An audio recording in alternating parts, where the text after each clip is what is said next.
We are in an age of very intense globalization. There are so many big problems that are not going to be solved in our lifetime. I served in 4 presidential administrations. I've had the benefit of working for Henry Kissinger, so I have a lot of experience in foreign policy. I was an investment banker all over the world, so I have a good understanding of international finance. I try to bring these different worlds together.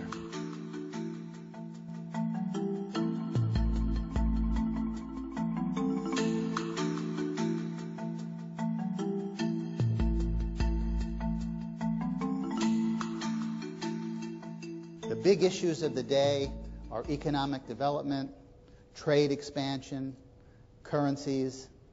But on top of that has now been put a very tough overlay of geopolitics. I'm a communicator. And what I like to do is to frame an idea and explain it either orally or in writing in a way that somebody understands it and reacts to it. Although I am in an academic position now as the dean of a business school, I'm really not an academic. I've been at this school for almost a decade, but I arrived there with 25 years of really hands-on experience in both business and government. I have spoken to an enormous variety of audiences ranging from groups of CEOs to financial specialists to CIOs to world affairs councils. I've also spoken in virtually every major country, from Japan to Russia to India, China, and of course all over Europe and all over the United States. And I don't know any other way to present an idea other than to bring all this experience to bear.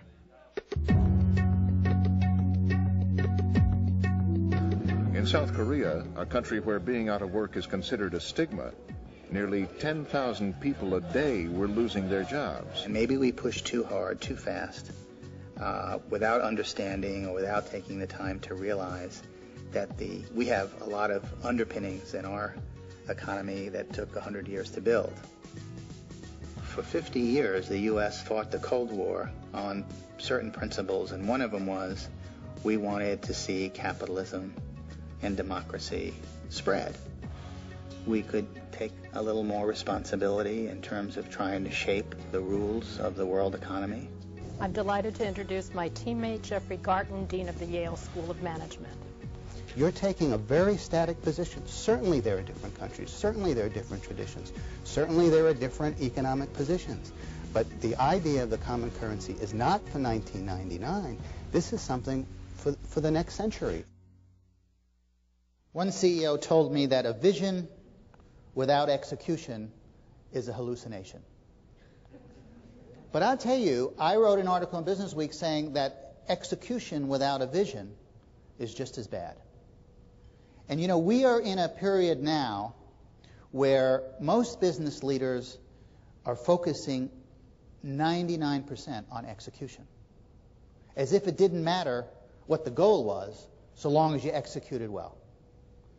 And this balance is now out of whack. I can speak on a variety of topics, but normally they fall into one of 3 categories. I speak a lot about the global economy, the underlying trends. I make some projections, but I try to tie it to business strategies. In other words, I ask the question, what's going to happen in the global economy, and what are the implications for business leaders?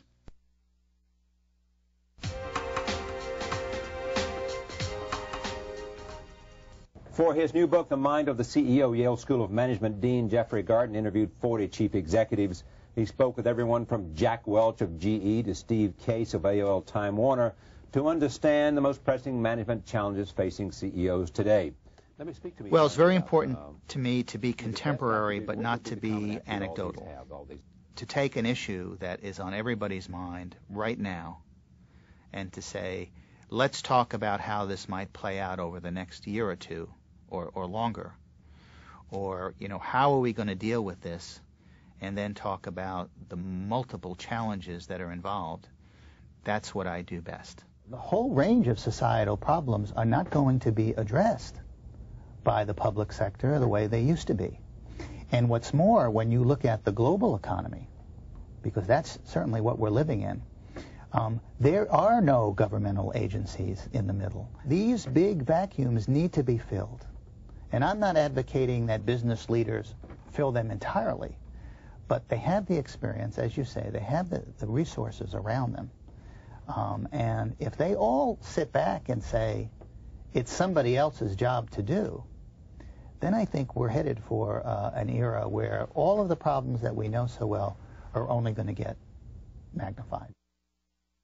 The thing that I like most about being in front of a group or in the middle of a group and having a discussion or making a presentation, I like the give and take. I like the act of communicating. I think you made some great points. And to me, the most important thing that you said is that a country like ours has enormous international obligations. Even if I'm making a broader point, I'm generally keying on issues that are in the newspapers. I can see them light up when I am dealing with something that is on their minds right now. Now here's the irony. We would like to close our trade deficit, or we would like to reduce it. And the only way we can do it is by having a weaker dollar. Because a weaker dollar would mean that our products would be cheaper, our exports would be more attractive, but our imports would be more expensive. And so the imports would gradually slow, exports would gradually increase, and we could at least stabilize the trade deficit. My career has been more or less a third in government, a third in investment banking, and pretty soon it'll be a third in the world of education. In the real world, nothing is pure. And a lot of people, I think, make huge mistakes by applying a narrow expertise to an issue that really is much more complicated. One of the reasons why I am enthusiastic about presenting my ideas is that I think we're at a very delicate point in history, and that I have the experience to look at this point from many different angles. And that unless you do look at it that way, you're really deceiving yourself into thinking that you're even starting with a reasonable view.